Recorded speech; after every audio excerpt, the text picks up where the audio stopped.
Hi guys, নতুন এটা mini ব্লগলৈ আপোনালোকক সকলোকে স্বাগতম জনাইছোঁ। যিহেতু মই মাজুকুছি ডাকঘৰত শাখা পোষ্টমাষ্টাৰ হিচাপে কৰ্মৰত, সেইকাৰণে এয়া অফিচলৈ বুলি ওলাইছোঁ আৰু তাৰপিছতে ভাবিলোঁ বোলো এটা স্মৃতি হিচাপে ৰৈ যাব, তো সেইকাৰণে সেই উদ্দেশ্য কৰি এই মিনি ব্লগটো বনাইছোঁ।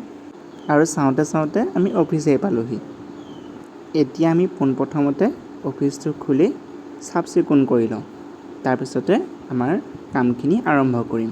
চাফ চিকুণ কৰি হোৱাৰ পাছত ধূপ এডাল জ্বলাই লৈ নিজৰ কামখিনি আৰম্ভ কৰিছোঁ।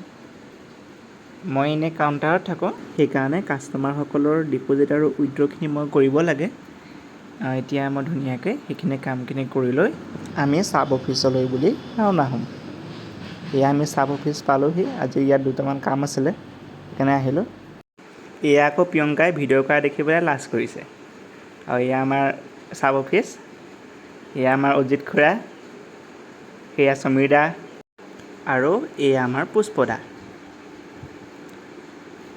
এতিয়ালৈকে লাজ ভঙাই নাই। এয়া হাঁহি পেলাই দিছে আৰু লাহেকৈ। এয়া আমাৰ চেত্ৰী বৰ্তা। বৰ্তা পূৰা কামত ব্যস্ত, একদম মাতিব লাগে সময় পোৱা নাই।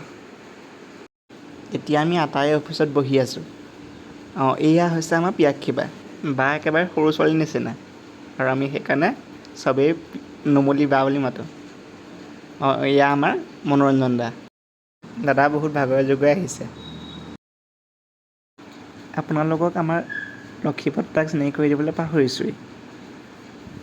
এয়া আমাৰ লক্ষী বৰ্তা। তেখেতে কিবা উইথড্ৰল এটা উলিয়াইছে।